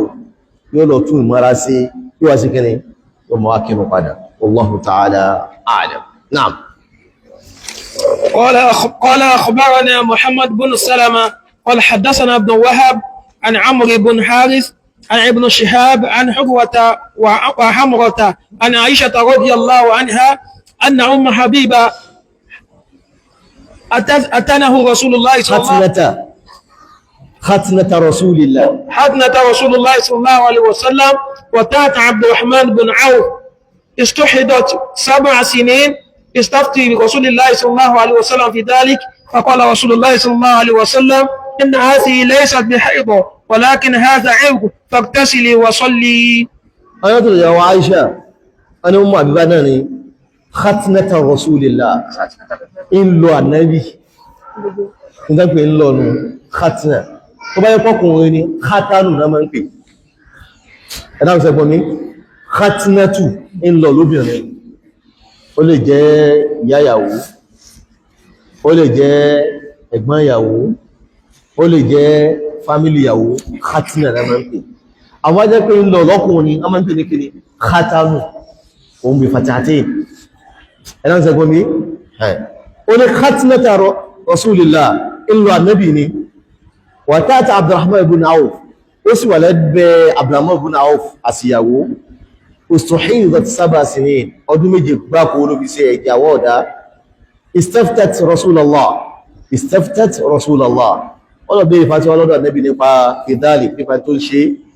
Ànábì ní inna hadhihi laysa bi hayra kìí sáyẹ́dọ̀ walakin hadha irq alẹ́jẹ́ tí ń jáde níbi páìpù ara ni faghtasili lọ́wẹ́ wa salli ma kírun só mọ́gbìrún kalẹ̀ ìṣòfẹ́jọ́ kírun ni ọfẹ́ dàrú mọ́ lójú ni ẹ̀mọ́ mi ìṣòfẹ́jọ́ máa ronú gbogbo ìgbà ẹmọ̀ wá dáwọn wà ní kírun tí ìgbé wọn náà báyìí ẹlòmí wọn bẹ̀rù ibi mẹ́ bẹ̀rù gẹ́gẹ́ lè tó ti wá mú kọ́dà làwọn àfáà mi pé lọ́nà lẹ́gbà táwọn sáhírù máa ń lò nìyẹn àwọn alásàtí nínú lẹ́gbà tó máa ń lò ní pé ẹja mú ó mọ̀ fi ronú tí bá ti ń sáhírù alẹ́ ìbọn báwọn tí bá ti ronú kò ní súnbọ̀rọ̀ bí ọba ti súnbọ̀rọ̀ àṣàṣí ó ti kí ni ó kọ lùlá ẹ̀rọ mọ̀ bá lóbi tí bá ń ṣẹlẹ̀ ó fi fi ọ̀rọ̀ kan balẹ̀ ó ti ṣẹlẹ̀ sáwọn ìyàwó Zawda bintu Zama ìyàwó Ànábì ni ó ṣẹlẹ̀ sí Asma bọ́ ní pé Umu Salama ó ṣẹlẹ̀ sí àfi ọwọ́ àwọn ìyàwó dáadáa ni wọ́n Zainab bintu Jahsh ó ṣẹlẹ̀ sí ẹ̀bọ́n mi àyàwó àwọn sàábé tó wà lìjẹ́ náà ó ṣẹlẹ̀ sí wọn náà mẹ́wàá nínú àwọn ìyàwó Ànábì nínú àwọn sàábé Ànábì nínú àwọn gbáǹkọ sàábé Ànábì tárùn ìdá láàmù mẹ́wàá ni wọ́n kí lọ wo àwọn bọ́ ní pé Fathul Bari ó sàlàyé gbogbo Ibn Hajar فقال رسول الله عليه إن هذه ليس بأيضا ليس أيضا ولكن هذا عرق ẹ̀jẹ̀ kan tí ń jáde ní páìpù tó bẹ́ẹ̀ ni fàkítẹ́sìlì lọ́wẹ́ wọ́sọ́lì máa kírùn náà. قال أخبرنا قتيب قال حدثنا ليث عن أبي شهاب عن عروة عن عائشة رضي الله عنها قالت استحدث أم حبيبة بنت جاس رسول الله صلى الله عليه وسلم فقالت يا رسول الله إني استحاض فقال إن ذلك عرق فاغتسلي وصلي فكانت تغتسل لكل صلاة. نعم عايزك شويه. نعم. قال أخبرنا قتيبة قال حدثنا ليث عن يزيد عن أبي حبيب عن جعفر بن ربيعة عن حراك بن مالك عن عروة عن عائشة رضي الله عنها أن أم حبيبة سألت رسول الله صلى الله عليه وسلم عن الدم قالت عائشة رضي الله عنها رأيت مركنها لملآن دما فقال لها رسول الله صلى الله عليه وسلم امقثي قدر ما كانت ما كانت تحبسك ما كانت تحبسك هيدتك ثم تغتسلي. نعم أنا في يواشا ثم عبيبا يناني أبي ولو النبي نفيجي يواشا وأنا في رأيت مركنها انتي في موي باشي أتي في موي يبي منبر اسمه علن منبر ها رأيت مركنها مريد سكن في موي ملآن دما تكون في وجه èyí sì wà ń bẹ̀ Ànábì wa ní pé omkúsì nígbà tó mọ̀ yàtọ̀ ní ìsìn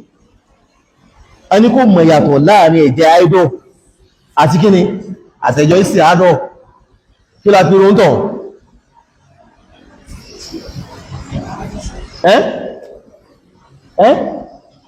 mọ́ta lópin mọ́ta ayírọ̀ mọ́ta ayírọ̀ farakallahu ẹni tó bá dàrú mọ́ lójú irú obìnrin yóò dàrú mọ́ lójú Ànábì afẹ́ wo fásitì wọ́n ọ̀tẹ́ ẹ̀dáàmà bóyá dúdú ni àbí pupa ni ó dàrú ẹgbọ́dún méje tó ti bírèdì yóò ti lórí tó mi bá ń sáyẹ́dọ̀ àyíkà fún wa láwọn ọ̀láì olúwa ẹ má kó bẹ̀rẹ̀ nígbà tí ń sáyẹ́dọ̀ ọmọ tó pamọ́ síbẹ̀ kọ́lá nínú nǹkan tí ìyàkan náà fẹ́ gbà sílámù wọ́n bèèrè lọ́wọ́ rẹ̀ l'Amẹ́ríkà àbí Britain wípé kí ló wọ̀ lára ìsìláàmù ní tó wọ̀ lára ìsìláàmù pọ̀ àwọn etí ni o ìsìláàmù gbogbo kí lákọ́kọ́ mẹ́ ìsìláàmù mọ́ fílì fílì bó o ní pé wọ́n mọ́ fílà obìnrin nígbà tá a bá ń sáyẹ́dọ̀ yẹn àgbọ̀dọ̀ gbàwẹ̀ àwọn àbíṣẹ́ tí wọ́n tó ń bá ráwọn ọ̀rẹ́ wọn láwọn ògbà mẹ́ta wọn kí ló fà áìdọ̀ táwọn ń ṣe ni ìsìláàmù yìí mọ́ fílì nìyẹn onísìláàmù tó wá bá fà yí pé nígbàtí ń sáyẹ́dọ̀ ọ̀nà ẹ̀mọ́ tó ṣe ìnira lérí ìnira ní tó fi láìkì ìsìláàmù pé òun gbà ìsìláàmù ẹ̀wọ̀ báwọn ń táwọ̀ kàfún ẹ̀ẹ́dọ̀ lásán táwọn kan nípa àwọn àfáwọn tẹ̀wọ̀ aráyè mọ́ ẹ̀yìn àwọn èèyàn sọ ní wọ́n ṣe bọ́ọ̀lù àwọn èèyàn lọ sínú òṣùpá ẹ̀ẹ́dọ̀ lẹ́yìn wá tírìtì láìdíwọ́ sí ohun ọ̀hún lọ pẹ̀lú àwọn tó lọ sínú òṣùpá àwọn náà tún ṣe ẹ̀ẹ́dọ̀ òfin fi wá lọ́rùn kalẹ̀ ẹ̀wọ́n ní ìwọ́n ní tí ẹ̀wọ́n ni wọ́n ṣe ẹ̀rẹ̀ lọ́mú ẹgbà ìsìlámù wa adẹ́wọ̀n sọ́lá ní pé nígbà tó dàrú mọ́ lójú yìí omukúsì kọ́dìrà mẹ́ká ní tàbísùkì mọ́kíhun fún ọjọ́ tí yìí fi kíhun lọ́jọ́ lásán tẹ́lẹ̀ lọ́dún méje tó kó tó ṣẹlẹ̀ sí ọ ìjọ mélòó ma fi ṣáídọ̀ ọgbọ̀rọ̀ dẹ́jẹ̀mọ̀ yìí gbogbo ẹ̀jẹ̀ pátá ni kìí ṣe ń ṣe ọtẹ́lẹ̀ rí ìjọ mélòó ló ma fi ṣe àìdọ̀ tẹ́lẹ̀ ìjọ ìrìn òfìdó ìjọ márùn-ún ní ìjọ márùn-ún dó ìjọ méje ní ìjọ méje dó ń pẹ́ báyìí dé mákẹ̀jẹ̀ yẹn fún mọ́mọ́ kírun so tó mọ̀ tẹ́sí lọ́wẹ́ kò sì mọ́ kírun lọ Ànábì dá padà sí kíni kí ni Ànábì dá padà sí asùlù kí ni ń jẹ́ asùlù yẹ aládà rẹ̀ fàíyà máa dá mọ̀tàdà wallahu ta'ala a'lam inshallah yìí tí wọ́n bá ti parí bábù àdísì àwọn àdísì kan níbi bábi ìrọ̀wò ìkàrà olókù àkàrà olókù ìjádó báyìí tí question bá ń bẹ bismillah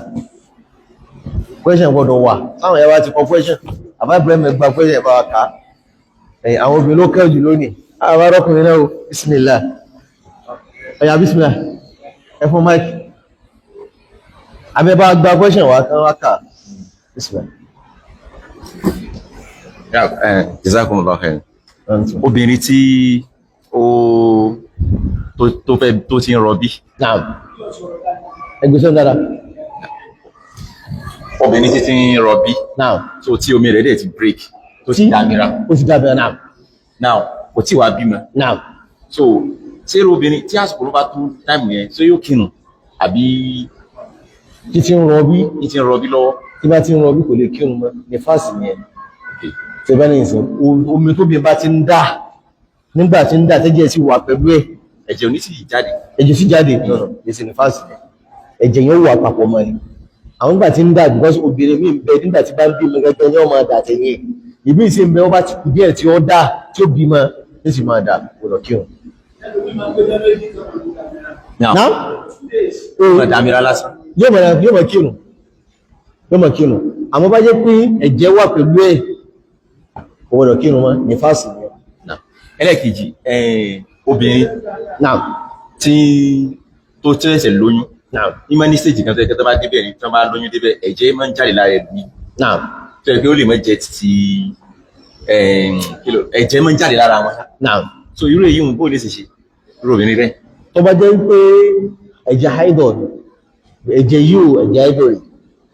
ẹgbọ́n mi kò ní kírun wọn. Nìdúgbò bí mi máa ń ṣe haidọ̀. Àmọ́ jẹ́ pé ẹ̀jẹ̀ àrùn ni ó mọ̀ kírun. Ó mọ̀ kírun. Wallahu ta'ala a'lam. Naam. Àná sọ pé inna dama haid. Damu yu'raf. Ẹ̀jẹ̀ haidọ̀ tẹ́rí yẹn ẹ̀jẹ̀ tá a dá mọ̀ ni. Ẹ̀jẹ̀ tí wọ́n máa ń mọ̀ ni. Naam. Láti ọ̀dọ̀ àwọn màmá wa lẹ́yìn. Naam. Wọ́n ní Naam. Wọ́n ní ṣé ẹni tí ń ṣe idol ṣó lè gbá Qur'an mú? Naam. Ṣó lè gbé Qur'an lọ́wọ́? Naam. Ní pé àbí kó jẹ́ pé júzù nínú Qur'an ni ó gbé lọ kó má jẹ́ complete Qur'an. Naam. Naam. Now, ṣé kí n ka gbogbo ẹ̀ ní àbí kí n máa Ayá máa múlẹ̀ ọ̀gá máa. Ǹjẹ́ obìnrin tí ń ṣe haidọ̀ ṣó lè gbá al-Qur'ani mú àbí ò lè gbá Qur'ani mú? Àwọn afá ṣe apá ní ìpẹ́. Àmẹ́rì tó tẹ̀sùn wọn ní pé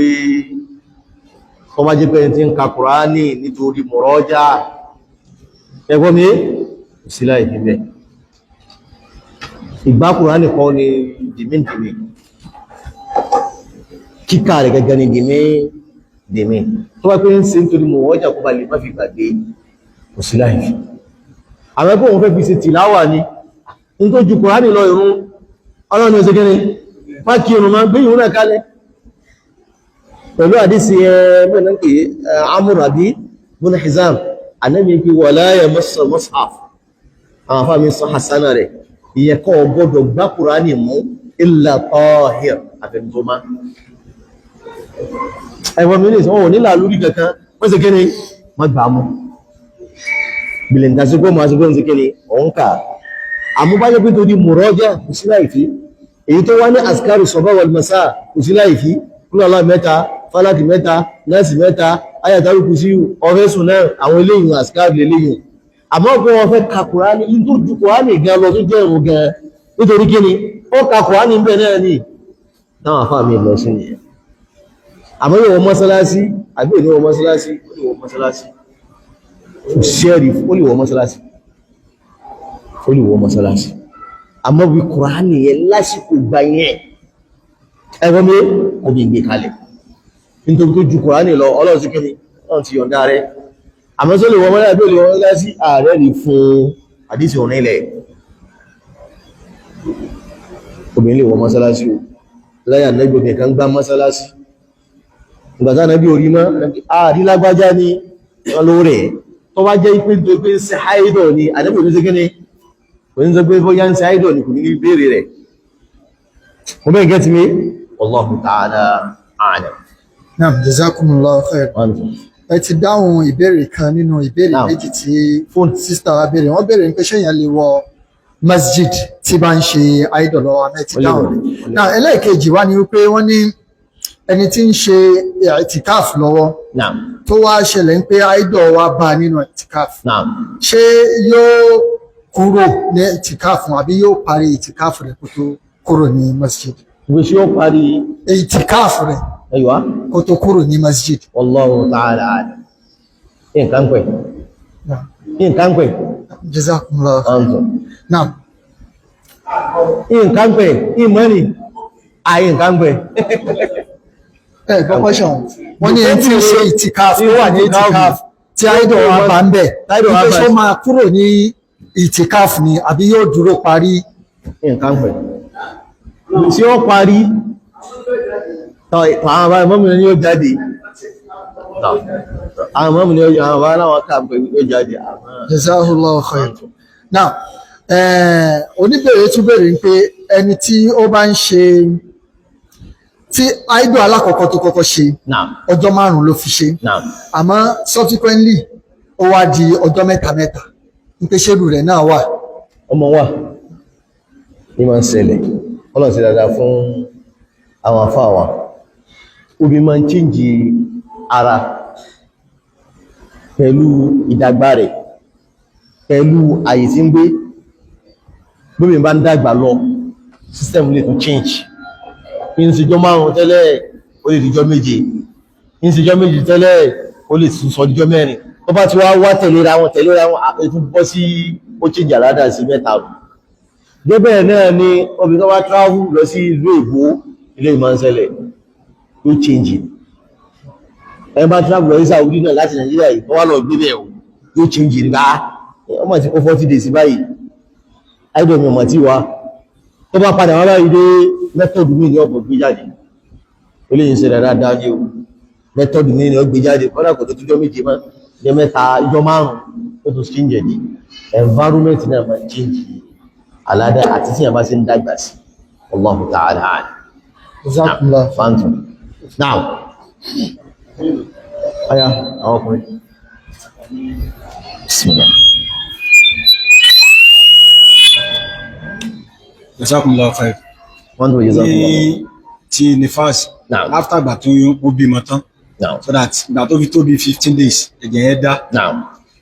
nígbà tó dá yẹn tó ti wẹ̀ tó ti ń kí wọn padà ó tún wá tó bí 5 days back èyí tó wá wá yẹn sí ìyẹn ti wá di ìsẹ̀ àádọ́ ni àbíbi ti bá ò tó èmi náà tó padà wá lẹ́yìn rẹ̀ èmi náà wá padà wá lẹ́yìn rẹ̀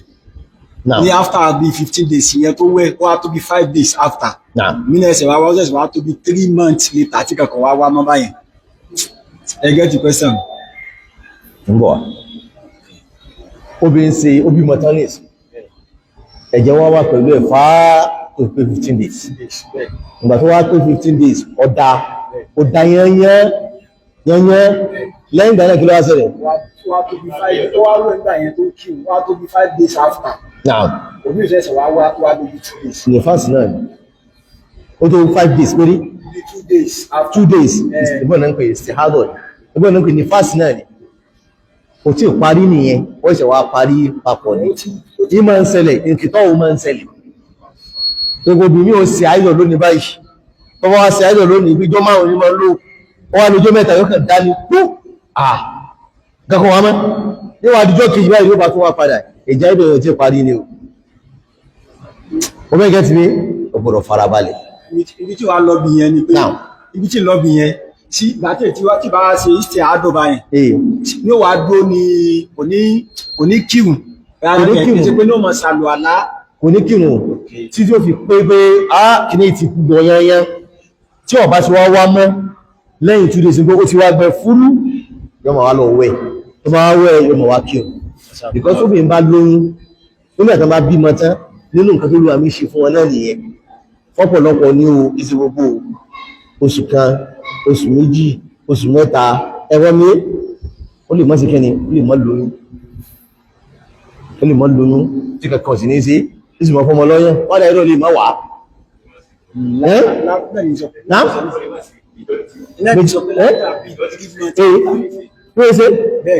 àjí ilé ìsìnkú Nàìjíríà tó yàtọ̀ tán bá fọmọ lọ́yàn náà wọ́n sọ àìdò ní wá náà mọ́ sọ tọ́lọ̀ sí wọ́n ṣe fún majority nìyẹn àmẹ́lò mi ń bẹ̀ ń parí university rẹ̀ ilé àìdò tó bẹ̀rẹ̀ ni àwọn mọ́kànlù ìyàwó akẹ́rù ìdápẹ́ níbọ̀ ní o ìyàwó bímọ tán láàrin oṣù méjì òun sì kánú tíra àárín oṣù mẹ́fà oṣù márùn-ún ọmọ ṣe ásìlù lẹ́yìn oṣù méjì láàrin ọmọ àkọ́kọ́ àti ọmọ kejì ọmọ àtọ́mọ bímọ ìgbólá kó mọ́ ó sì bóṣù mẹ́sàn ni kọ́dọ̀ ọ̀dọ́ sí jù àwọn ọmọ ìlẹ́gbẹ̀ àwọn ọ̀dọ́ ìwọ̀n tí èlè kóra dó ni kò tí bóṣù mẹ́sàn náà á tó wá bọ́ sọpẹ́ṣẹ̀ míì ọlọ́run máa ń ṣe fẹ́lòmíì kò sì ṣe fún ẹlòmíì nínú nǹkan pẹ̀lú ìgbóná àpàdà sàlàyé rẹ̀ tíra insha Allah. Jazakumullahu khayr. Insha Allah. Kabir question. Kí làwọn àpẹẹrẹ tá fi lè dáadáa mọ̀ àìbùmọ̀? Àpẹẹrẹ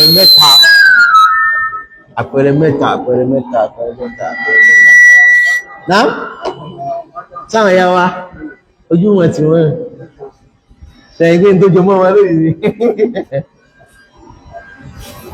Aya Muaz,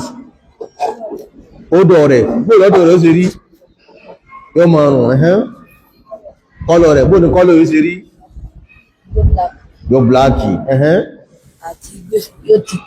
ó ṣe tíkì, barakallahu fik, àtìwọlé ẹwà. Náà, níbo ni ẹ̀jẹ̀ haidọ̀ ti máa ń jáde? Ibo sì ni ẹ̀jẹ̀ istihadọ̀ tí ma ń jáde àbá ẹ̀sọ̀ náà láti inú ìmọ̀ Yorùbá rẹ̀ inú ọlẹ̀ àbí istihadọ̀ ma ń jáde inú ibi tó súnmọ́ ìta rẹ̀ tó ti báyẹ̀ sí haidọ̀ ma ń jáde nínú bọ́ọ̀nà pé ó fún àbí kí àwọn tó vóòn àbí ohun tán ìbẹ̀rẹ̀ tí wọ́n jáde àmọ́ sí kéjì ọmọ máa ń jáde láti kéré ìta barakallahu fikum ẹ̀fọ́n yẹmí naam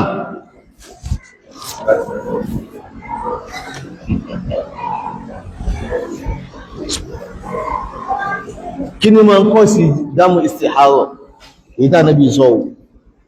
kí ni máa ń kọ́ sí ìyàwó owó tuntun proof ẹ̀sìdé ayàfà Ibrahim shaitan ìsúní máa ń sábà ń fa rọ́kùdẹ̀tù shaitan tó ti báyìí nìsìn kájú fún ilé barakallahu fikum. Naam obi tí istihaba bá ń dà láàmú ẹ̀jẹ̀ rẹ̀ fọ́ kí ni ó ṣe tó sì fẹ́ kírun àwọn ọmọ jazakumullahu khair náà jazakumullahu khair wọ́n tó jazakumullahu khair tó bá ti ló mọ̀ sàlọ́lá ní àsìkò òun kọ̀ọ̀kan náà then ló mọ̀ fọ ojú ara yẹn náà ló mọ̀ sàlọ́lá ní àsìkò òun kọ̀ọ̀kan náà lẹ́yìn ìgbà náà ńkọ́ lẹ́yìn ìgbà náà ló mọ̀ kírun tí kan bá dà nílẹ̀ kọ́ tí kan bá ti dalẹ̀ àlọ́lá yẹn ti bàjẹ́ kí ni wàá sí ló fa àlọ́lá mi sí kí ló gbọ́dọ̀ sí gẹ́ a gbìyànjú àbúmọ̀ gbìyànjú náà àbáṣà náà oyó táìtì ẹ̀ tẹ́gẹ́ bẹ́ẹ̀ ní sí ọgbọ̀dọ̀ táìtì ẹ̀ wọ́n lè lo pampa sílẹ̀ fún pé ilẹ̀ máa ń lo páàdì ní tó wá dé wọn náà ló dé ta ní ẹni tí tọ́ sẹ́rẹ́sẹ́rẹ́ máa ń dà láàmú náà tánà bá dákọ̀ àwọn obìnrin márùn tí wọ́n sì ṣe hádọ̀ láyà Nabi sallallahu alaihi wasallam. Muaz, Umar, so try, ya Umar. Ummu Salama. Saudatu bintu. Na'am? Sauda. Zainab. Sauda, na'am. Zainab. Zainab. Zainab. Amratu bintu Sa'd. Amratu bintu Sa'd. Lọ́gbẹ̀. Amratu ìrọ̀ ó ti gbé gara. Amratu ọmọ tí ó Aisha ni. Ummu Salama. Hamnatu mo pé. Sí Hamna ló pé dàbí Amra. Hamnatu mo pé wẹ̀. Hamnatu. Hamnatu bintu Jahsh. Náà di mẹ́rin. Ọya. Ó gbọ́yọ̀ kan. Ọya Abdulhamid ọlọ́. Ummu Habiba. Ẹjọ́ pín. Ẹjọ́ máa kálí. Ẹjọ́ máa kálí. Ẹgbẹ́ tàbí ní. بارك الله فيكم وسبحانك اللهم وبحمدك أشهد أن لا إله إلا أنت أستغفرك وأتوب إليك